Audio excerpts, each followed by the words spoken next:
تو یعنی انسان کی عقل یہ بتاتی ہے کہ اپنی عقل کے ذریعے خدا کو پہچانو۔ اب آپ کو خلاصتاً ان چیزوں کو بتا دوں، یہ وہ 13 سال جو نا بعثت کے ہے، جہاں پر 3 سال رسول نے جو نا اپنے گھر والوں کے لیے تبلیغ کی، پھر اس کے بعد 3 سال انہوں نے علی اعلان سب کے لیے تبلیغ کی، پھر 4 سال جو شیب ابو طالب کے تھے، اس کے بعد ابو طالب اور بی بی خدیجہ کا انتقال ہو چکا تھا، پھر 13 سال کے بعد وہ ہجرت کرنے لگے۔ پھر جب ہجرت کرنے لگے تو لوگوں نے تلوار لے کر، وہ لوگوں نے یعنی الگ الگ قبیلوں سے لوگوں کو بلانے کے بعد رسول کے گھر میں حملہ کرنے لگے، اور وہ قصہ آپ جانتے جہاں پر بستر پر امام علی موجود تھے۔ اور اس کے بعد رسول خدا ہجرت کرنے لگے کچھ لوگوں کے ساتھ، اور راستے میں جب وہ لوگ نے آیت خدا کو دیکھا، اللہ کی آیتوں کو دیکھا، چاند ستارے سب دیکھنے لگے، تو وہ لوگ نے اپنے آپ کو دور نہیں کیا، بلکہ اس کے ذریعے سے اپنے آپ کو نزدیک کرنے چلے گئے۔ اگر یہ بنانے والا ہے، اگر یہ ہے تو اس کو بنانے والا کوئی ہوگا، چاند ہے تو اس کو چمکانے والا کوئی ہوگا، سورج ہے تو اس کو پلٹانے والا کوئی ہوگا۔ یعنی وہ فکر، یہ تمام آیتیں جو آپ دیکھ رہے ہیں حوالے ہیں، آپ انشاءاللہ جب ویڈیو کو پاز کر کے آیتوں کو پڑھیں، اس آیتوں کے ذریعے کہ وہ لوگ آئیں، عبادت کریں، اور اس کے بعد حمد و ثنا کرنے لگے، سبحان اللہ الحمدللہ کے، کہ جناب بیان کرنے، اللہ کے نزدیک تر ہونے چلے۔ اب یہ لوگ پہنچے مدینہ۔ اب ادھر آنے کے بعد شہر مدینہ، یہ ہو گیا شہر مدینہ۔ شہر مدینہ میں یہ احد ہے، احد کی پہاڑیاں بنائی گئی، اور ایک جناب حمزہ کی قبر بھی یہاں پہ بنائی گئی۔ یہ جو مشہور واقعہ تھا کہ شہر کے باہر خندق کھودی گئی، یہ وہ خندق ہے جو شہر مکہ کے باہر کھودی گئی۔ یہ مدینہ منورہ ہے، یہ مدینہ، اور یہ مسجد نبوی کی شبیہ بنائی گئی ہے۔ اب یہ سب مختصر طور پر دیکھ لیجئے۔ اور اس طرف ہے مسجد نبوی۔ مسجد نبوی میں 2 دروازے تھے، ایک دروازہ تھا جو باب جبرائیل کہا گیا، اور ایک دروازہ تھا جو عورتوں کے لیے تھا، کہ عورتیں آدھی نماز پڑھتی تھی، یہاں سے داخل ہوتی تھی۔ رسول نے مدینہ بنایا، ایک یہاں پر آئے، اور آنے کے بعد ایک قرآنی دروازہ، جیسے اگر آپ کو اس کے اندر داخل ہونا ہے تو کوئی مذہب کا تعلق نہیں، اگر آپ کو انسانیت کے لیے زندگی گزارنی ہے تو آپ اس مدینے کے اندر آ سکتے ہیں۔ شہر کے اندر، اس شہر کا نام تھا شہر سلام، پھر اس کے بعد شہر نبی بنایا گیا، شہر نبی یعنی مدینہ، اس کے بعد اس کو بنایا گیا۔ اب ادھر آ جائیں،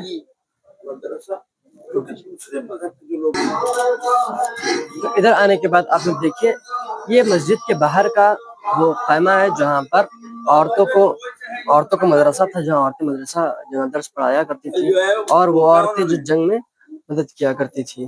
اس کے بعد یہ جو ان کے لیے یہ جو مرد حضرات کے مدرسہ تھا، یہ وہ بنایا گیا ہے۔ اور یہاں آنے کے بعد ایک باب جبرائیل ہے۔ باب جبرائیل یعنی وہ دروازہ جہاں سے جبرائیل رفت و آمد کیا کرتے تھے۔ باب جبرائیل وہ دروازہ ہے جہاں سے رسول یعنی جبرائیل آیا کرتے تھے۔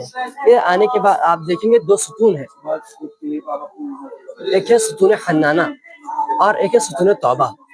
ستون حنانہ یعنی وہ ستون جس سے گریا کی رونے کی آوازیں آئی تھی۔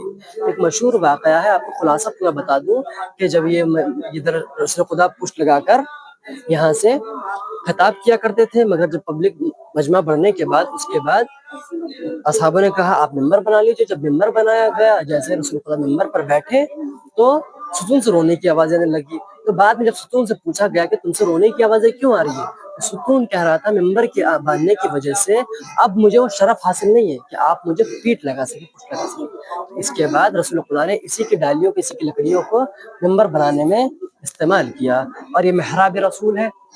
اور یہ ستون توبہ، ستون توبہ مشہور واقعہ ہے، زیادہ بیان نہیں کروں گا۔ کہ ابو لبابہ نام کا ایک شخص تھا جسے خطا سزد ہو چکی تھی، اس نے اپنے آپ کو اس ستون سے باندھ لیا تھا۔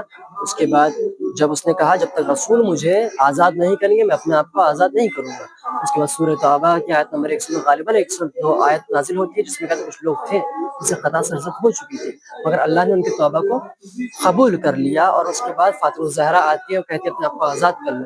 یہ کہتا ہے جب تک رسول مجھے آزاد نہیں کریں گے میں اپنے آپ کو نہیں کروں گا۔ رسول کہتے جو فاطمہ نے کہہ دیا گویا میں نے بھی وہی کہہ دیا، لہٰذا اپنے آپ کو، یہ خانہ رسول ہے، رسول خدا کا گھر ہے، یہ خانہ فاطمہ الزہرا ہے، یہ فاطمہ الزہرا کا گھر ہے۔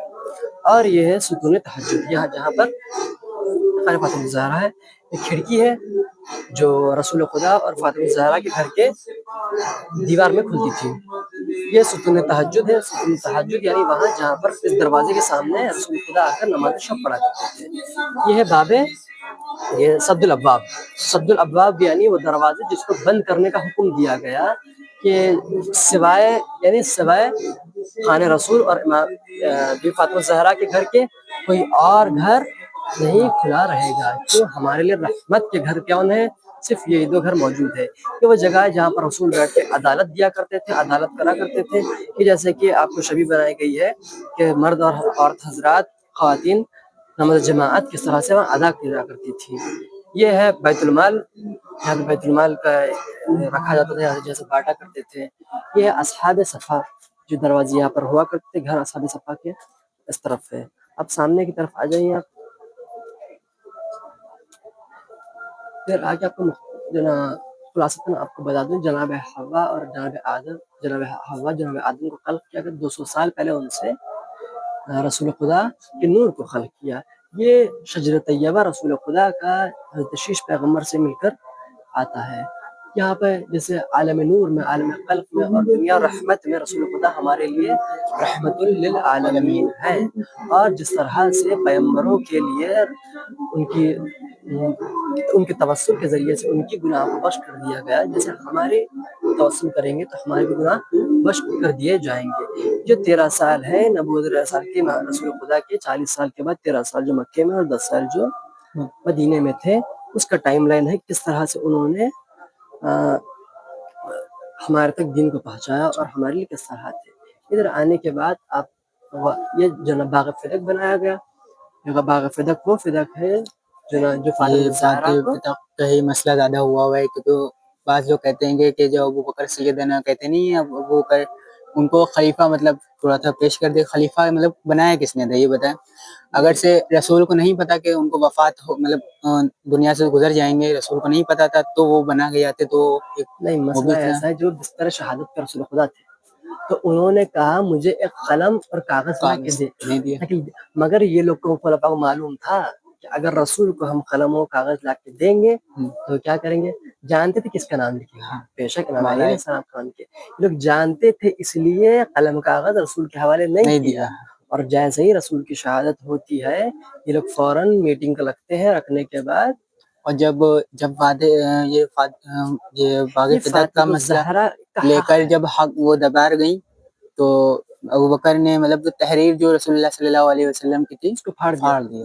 جی یعنی دیکھیے فاطمہ الزہرا دربار میں گئی تھی، انہوں نے فدق کے جنا جو خطبہ فدقیہ ہے، نام خطبہ فدقیہ، مگر پورے خطبے فاطمہ الزہرا نے نہیں کہا کہ مجھے میرا فدق دے دو، کہا علی کا حق دے. ہر جگہ فاطمہ الزہرا جہاں بھی خطبہ دیا اپنا حق، علی کے حق کے بارے میں. اس سے یہ واضح ہوتا ہے کہ مطلب فدق نہیں لیں گے تھی علی ولی اللہ پڑھانے کی. جو آج تک کے جو فدق کا مسئلہ ہے وہ علی ولی اللہ کا ہی مسئلہ ہے. علی ولی فاطمہ الزہرا کے اوپر جتنی مصیبت ہے وہ علی کے بغض کی وجہ سے.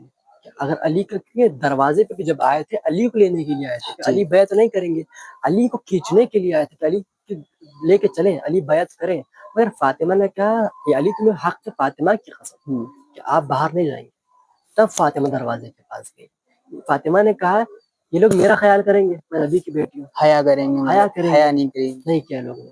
فاطمہ سوچ رہی تھی کہ یہ لوگ، جانتی تھی فاطمہ مگر دنیا کو بتانے کے لیے کہ میں رسول کی بیٹی ہوں، یہ لوگ میرا لحاظ کریں گے، ان کو دشمنی آپ سے ہے، آپ بیٹی میں جا کے. مگر یہ لوگ اور سید جو کہتے نہیں لوگ، بہت سے لوگ مسلمان کہتے ہیں کہ جو اب وہ عمر تھے تو عمر نے کہا جب بی فاطمہ الزہرا سلام اللہ علیہ نے کہا کہ تم میرا دروازہ جلا رہے ہو تو کہا ہاں کہ یہ تمہارے بابا کے دین کو زیادہ مضبوط کرتا ہے.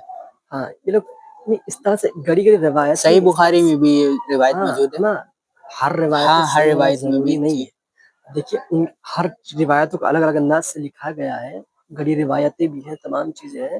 اگر ہم کو اتنا سمجھ میں آتی، سیدھی سی بات ہے، انسان اپنے عقل سے سوچے. جس دروازے پر رسول آ کے سلام کرتے تھے، اور یہ بھی نہیں کوئی اور کی بیٹی ہو، اپنے صلی اللہ علیہ وسلم کی بیٹی، جو جانتے تھے رہبر ہے ان کے لیے. رسول کے بعد جن کی نسل چلی فاطمہ الزہرا ہے، وہ فاطمہ جن کے لیے رسول نے کہا ام ابیہا، اپنے باپ کی ماں ہے. وہ دروازہ جس میں جبرائیل آتے تھے، ملائک آتے تھے، کوئی درزی بن کر آتا تھا، کوئی روٹیاں لے کر آتا تھا، کیا اس دروازے کو جلانا صحیح تھا؟ اور اگر جلا بھی دے تو اس سے کیسے دین بڑھے گا؟ اس سے دین اور خراب دیکھا ہوگا۔ جائے تو وہیں سے ہی فقیر آتے تھے، یہاں سے مطلب جیسے کوئی سلمان ہوئے یا کوئی یہاں سے نہیں یہاں جاتا سے تھا۔ جتنے جی درے فقیر تو جنا زندگی پر، مگر اتنا علم یہ لوگ یہاں سے لے کر نکلے جو فقیر نہیں تھے۔ اب یہاں پر آئے، دیکھنے کے بعد آپ کو ظاہر بتا دوں کہ امام مہدی علیہ السلام جیسے ہمارے لیے رہبر ہے، ہم کو اطمینان اس چیز کا ہے کہ ہمارے کسی کی سرپرستی میں ہے۔ جی انسان اگر کہیں پر جائے اور اس کا کوئی رہبر نہ ہو، کوئی اس کو لیڈ کرنے والا نہ ہاں ہو، تو بے چین ہوتا ہے کہ کیا کروں میں۔ مگر ہمیں اطمینان اس لیے کہ ہم جانتے ہیں ہمارا مہدی بھی موجود ہے۔ یہ جو نا غیبت کبریٰ، غیبت صغریٰ میں تھے، غیبت کبریٰ میں انہوں نے جو نا اپنے غیبت صغریٰ میں 4 نائبین کو رکھا، اور غیبت کبریٰ میں ہمارے لیے جو نائبین ہیں وہ یہی آیت اللہ اور مجتہدین ہیں کہ ہمیں ان کی پیروی کرنا ہے اور ان کے ذریعے ہمیں اپنے دین کو محفوظ اور بڑھانا ہے۔ ادھر آئیے اس کے بعد،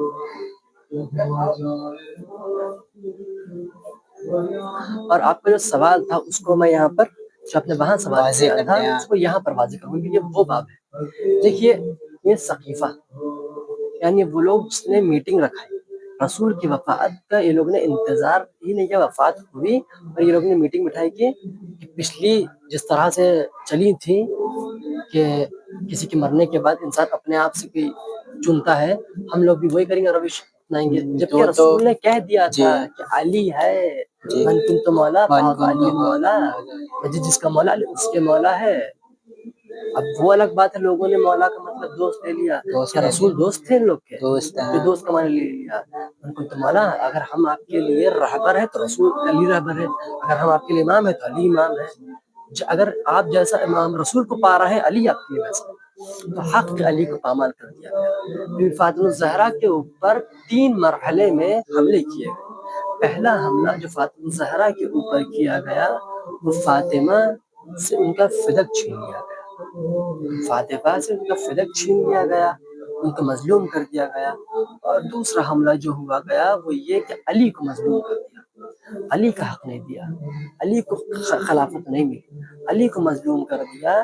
اس قدر علی مظلوم ہو گئے تھے کہ امام علی فرماتے 25 سال میرے زندگی کے ایسے تھے جیسے میرے حلق میں کانٹا تھا، امام علی فرما رہے ہیں۔ اور یہ بھی سوالات بہت اٹھتا ہے کہ جیسے کہا جاتا ہے کہ جب بی بی زہرا اوپر دروازہ گرایا گیا ہے، ان کی پسلیاں توڑی گئی ہیں، تو پھر اتنے ٹائم مولا کائنات علی نے کیا کر رہے تھے؟ علی کیا کر رہے علی تھے؟ کیوں بہت سے باہر لوگ نہیں کہتے آئے؟ ہیں ابھی میں نے آپ کو بتایا فاطمہ زہرا کہ تمہیں حق حق زہرا کا کا واسطہ، ہے۔ علی تمہیں حق زہرا کا واسطہ، یہ لوگ آئے تمہیں لینے کے لیے، ہاں آپ کو میرے حق کا واسطہ، آپ باہر نہیں آئیں گے۔ اب کوئی شہزادی اپنے حق کا واسطہ دے دے، اور علی کو بھی تھوڑی نہ معلوم تھا یہ اتنے لعین ہوں گے۔ اور نبی صلی اللہ علیہ وسلم نے بھی وصیت کی تھی کہ میرے بات میں صبر کرنا ہے، تلوار صبر کرنا ہے، تلوار نہیں مگر اٹھانا۔ اس قدر کسی نے سوچا نہیں ہوگا نا۔ فاطمہ نے کہا کہ یہ لوگ میرا لحاظ کریں گے، تو علی بھی اسی سوچ میں۔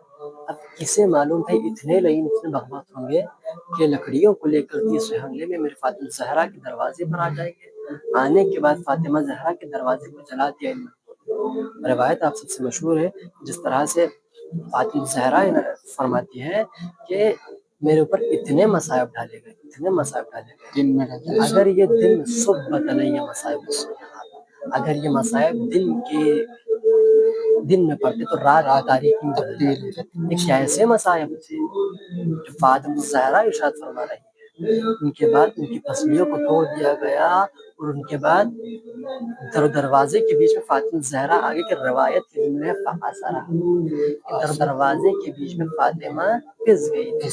اللہ، فاطمہ زہرا کی مظلومیت ہے۔ دیکھیے بس یہاں پر ختم ہوتا ہے، اور یہ دیکھیے جنت البقیع بنائی گئی ہے، جو آپ جانتے ہیں جنت البقیع ہے، 4 اماموں کے 5 میں خبر ہے، اور اس کے بعد کئی روایتوں میں ہے کہ یہیں پر بھی فاطمہ زہرا کی قبر ہے۔ اس روایتوں میں قبر سے بھی متعلق یہ ہے کہ جیسے کہ بہت سے لوگ مطلب یہ حق ہے کہ مطلب کہ بی فاطمہ زہرا کا ابھی تک قبر کا کوئی پتہ نہیں، تو 40 قبر مولا کائنات نے بنائی۔ ہاں، اتنی بغض تھا، اتنا وہ تھا، ان کو ڈر تھا کہ کہیں قبر کو پامال نہ کرے۔ 40 قبر بنائی تھی، مگر یہ بھی نہیں معلوم 40 قبر میں سے کون سی قبر میں ہے یا نہیں۔